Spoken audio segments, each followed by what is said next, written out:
periodística, y disculpen, y es la única periodista del país que cubrió los últimos 4 mundiales de fútbol femenino acreditada por la FIFA.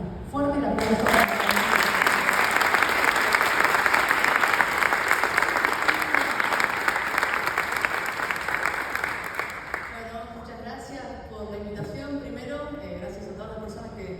Hicieron posible este encuentro, que están trabajando desde hace varias semanas. Gracias por pensar en mí, gracias Luz, Nati, todo el equipo, a todo el equipo también del Ministerio, a todos los equipos de prensa que ayudan a difundir, que están cubriendo, y a todas las personas que se acercaron hoy a compartir este espacio que para mí es muy importante que me hayan tenido en cuenta, así que gracias. También es una gran responsabilidad ser la primera, así que estoy un poco nerviosa, pero vamos a ver qué sale. Como decía Ceci, bueno, mi nombre es Carolina, es el nombre que me han puesto mis padres, mi mamá que estaba presente, siempre acompañando, y mi papá eligieron ese nombre que a mí me encanta particularmente, pero desde muy pequeña no siempre la gente se refirió a mí con mi nombre que me encanta. Me han llamado gorda, machona, marimacho, gorda de mierda, lesbiana, como si fuera una ofensa, lesbiana de mierda también, siempre acotando eso. Y ha sido un camino complejo, porque desde chiquita por ahí he elegido cosas que para la sociedad no eran cosas para una nena.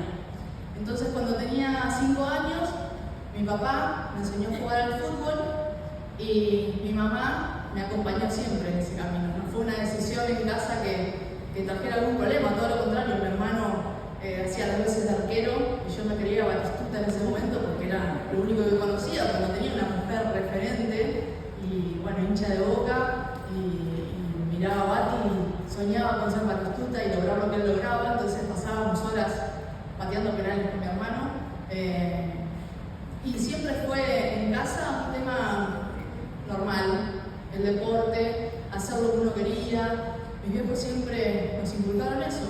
Vayan para adelante, nosotros estamos con ustedes, lo que te guste, lo que te haga feliz, metele. Y yo empecé con 5 años a jugar al fútbol, jugaba en la primaria y era la única nena que jugaba al fútbol. Con lo cual, la mirada de las maestras, de los varones, si bien mis amigos me dejaban jugar con ellos, y era bastante buena, las nenas me miraban como diciendo, ¿por qué no venimos a saltar el elástico? Y los varones me miraban diciendo, esta machona que hace acá.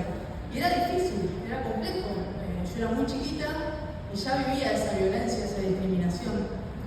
Y entonces cada tanto volvía mal a casa, y lo hablaba más que nada con mi mamá, pero mi papá también siempre presente, y a veces llegaba mal, volvía llorando y le decía, mamá, me pasa esto, y mi hija me decía, para adelante, y no hay que aflojar.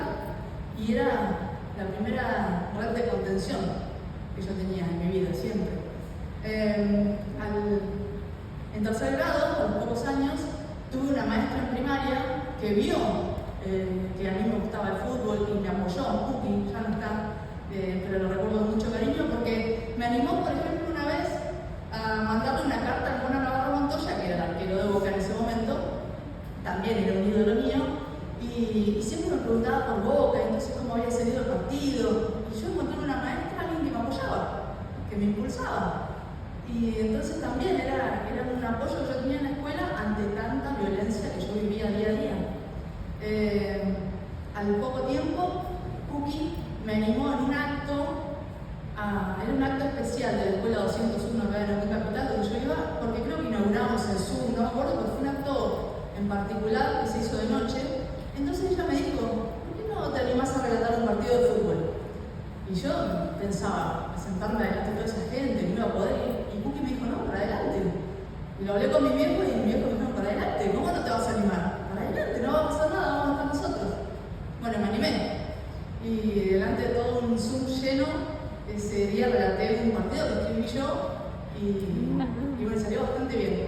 Pero claro, cuando me subí al escenario, se imaginan, 10 años, toda temerosa, asustada, y los miré a mis viejos, estaban ahí como está mi mamá ahora, y dije, listo, están mis viejos, listo, puedo con esto.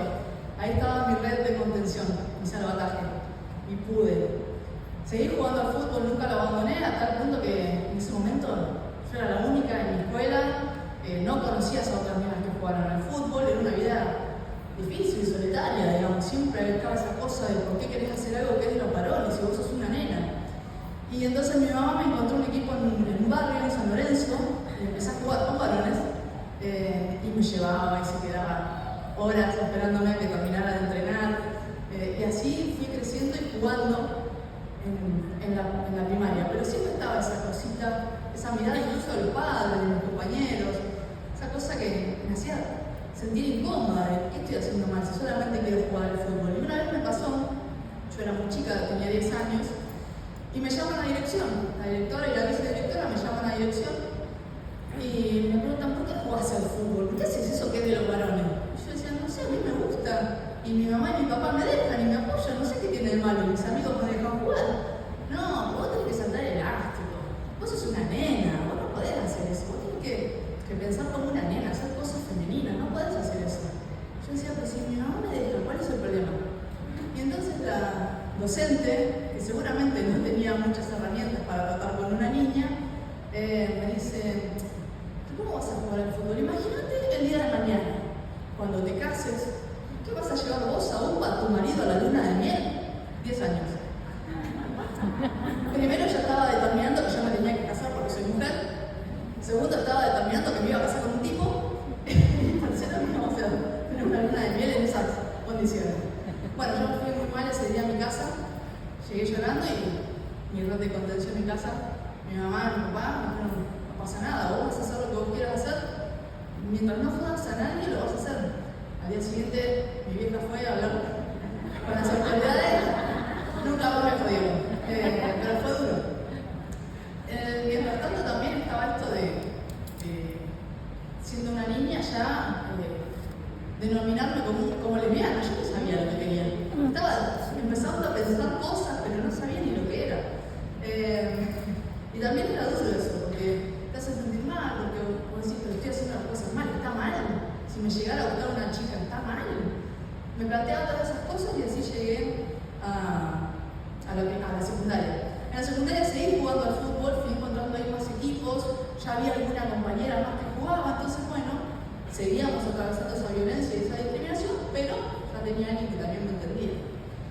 Y cuando fueron pasando los años, en plena adolescencia, tratando de encontrar mi identidad, de encontrar el camino, empecé a darme cuenta también, porque esto lo tuve muy marcada de chica, que me gustaba mucho la comunicación, que me llamaba la atención hablar con un micrófono, que me gustaba la radio, la tele. Entonces mi vieja y mi papá, mi red de contención, me buscaron una radio en ese momento, una radio comunitaria que, claro, yo era chiquita, era adolescente, y fueron a hablar por mí, a ver si yo podía ir a probar, a ver qué me pasaba, en ese momento usábamos cassette y rebobinábamos con la lapicera y demás, porque tengo 42 años, y bueno, me dejaron estar ahí un tiempo, y yo cuando conocí el mundo de la radio dije, es esto me encanta, quiero ir por acá.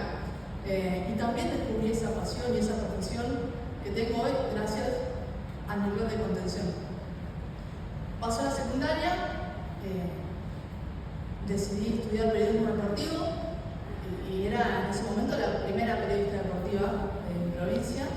Yo soy una neuquina fanática, enamorada de mi provincia, enamorada de mi ciudad. Mi familia está en Neuquén capital desde antes del 1900, entonces estábamos antes de que se trasladara a la capital, con lo cual tenemos un fanatismo especial por nuestra ciudad. Y para mí era un orgullo, pero también era una responsabilidad, también era una presión ser la primera en algo tan marcado por varones. Mi red de contención me dijo, para adelante, estudia lo que quieras estudiar, metele, nosotros vamos a estar, probá, fíjate si te gusta. Así que estudié periodismo deportivo, también estudié periodismo institucional y empecé a incursionar en los medios. Entonces me pasaba que al aire, por ejemplo, cómo yo iba a osar hablar de fútbol. Yo podía llegar a hablar de moda, de espectáculo, ¿no? Esas cosas que tenemos que hablar con mujeres. Y entonces cuando logré también encontrar un momento una directora de una radio que me dijo, a ver, dale, vos querés ser lugar, dale, yo te acompaño, yo te apoyo, como aquella maestra en primaria, ¿se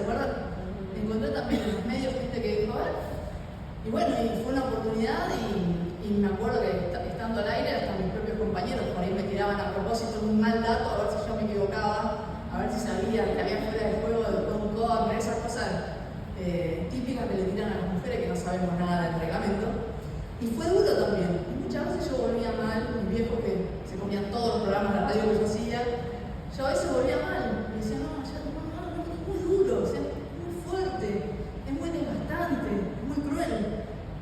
Mi viejo me decía, no, para adelante, si es lo que te gusta, si vos sos buena en lo que haces, si te gusta, si sos responsable, si lo haces con ganas, adelante.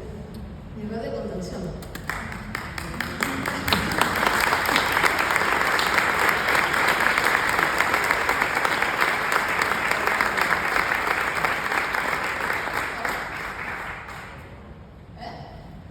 ¿Estamos bien? Bien. Bueno, ¿me quedan 2 minutos? Ah, está bien. Pensé que me había dicho así. Pasando la etapa de los medios de comunicación, bueno, ya teniendo la posibilidad de haber participado, trabajado en los medios más importantes de acá, en un momento me llegó la posibilidad de irme a vivir a Europa. Así que no, yo a Europa, siempre en Neuquén, y con miedo de irme lejos. En ese momento me iba acompañada y mi mamá me dijo, andá a probar. ¿Qué es lo peor que puede pasar? Que te vayas. Te volvés, ¿cuál es el problema? Mi viejo me dijo, andá, y probá, ¿cuál es el problema? Bueno, me fui a probar y fue una experiencia maravillosa. Estuve viviendo en España, en Alemania, y estando en Alemania apareció la posibilidad de que se jugaba el Mundial de Fútbol Femenino de Alemania, un evento, para el que no sabe, como el de varones, porque en Europa se vive así, canchas llenas, a un nivel tope, y bueno, le conté a mi viejo, se juega el Mundial acá, voy a ver si puedo sacar una entradita para ir a ver un partido. Y me dijeron, no, ¿por qué una entradita? Andar a cubrirlo como periodista y fotógrafa, no, pero no sé, no. Para adelante, me dijeron. Bueno, empecé a investigar, a probar, y finalmente me acreditó la FIFA y ese fue mi primer Mundial, en Alemania. Al poco tiempo decidí regresar a Neuquén, hablé con mis viejos, y dije, me parece que ya me quiero volver. ¿Volver? ¿Cuál es el problema? ¿Volver que acá estamos? El bote de contención me dijo, volver. Me volví. Estando acá, seguí trabajando en medios importantes, me fui a Canadá en 2015 con el segundo mundial, después fui a Francia en 2019 también, y hace poquito a Australia y Nueva Zelanda en 2023, que fue el último mundial, estamos esperando el próximo que será en Brasil. Y cuando yo me volví a Neuquén, me venía con la cabeza estallada de todo lo que había vivido en Europa y demás.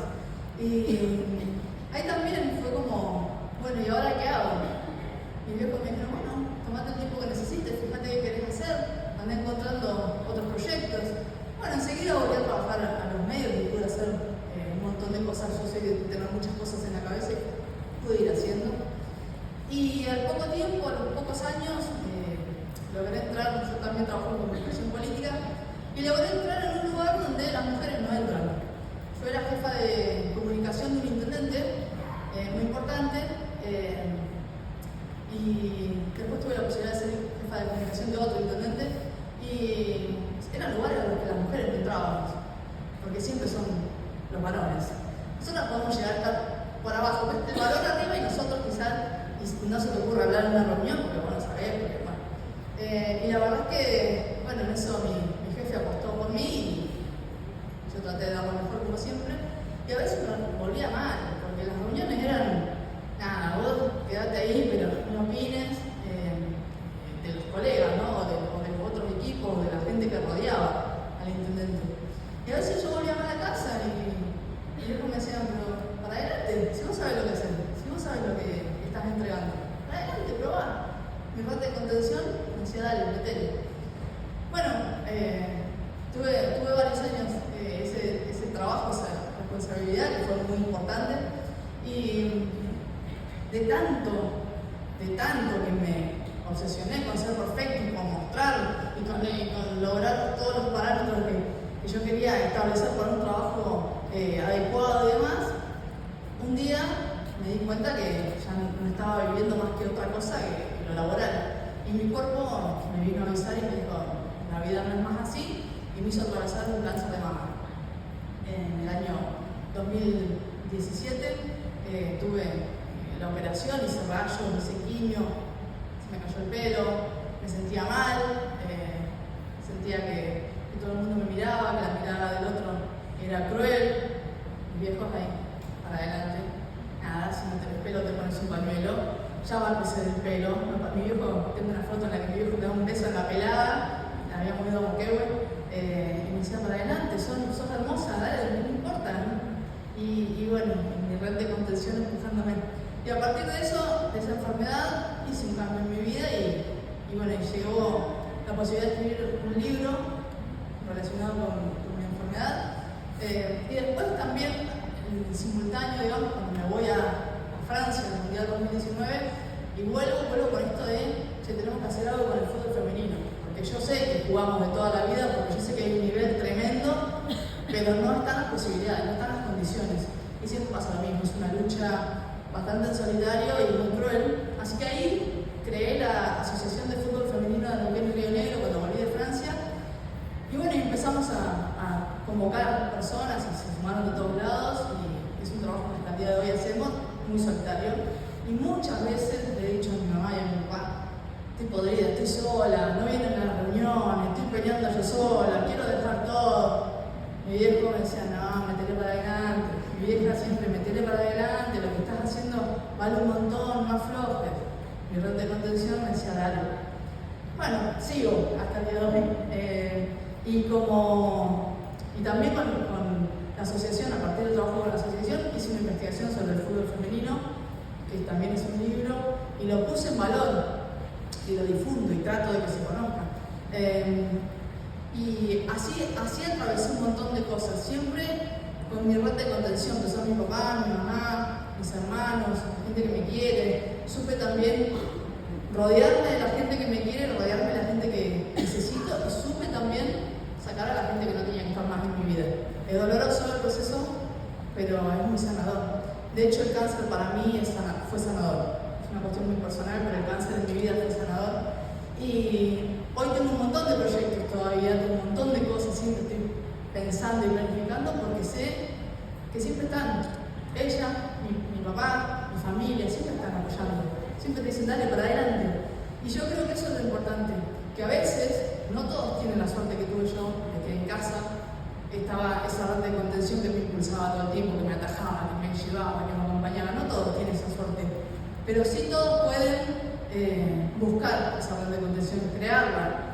Y cada una de nosotras, por ejemplo, viendo a las compañeras que después van a charlar, como decía Nati, tratar de tomar de cada una o tomar para sí, ¿no? Decir, a ver, ella hizo esto, yo me siento en esta situación, pero me siento representada, y empezamos nosotras a buscar esa red de contención. A veces la buscamos en los lugares que no son, o que no la vamos a encontrar, o esperamos de un familiar y no sucede, o esperamos de un amigo y nos traiciona.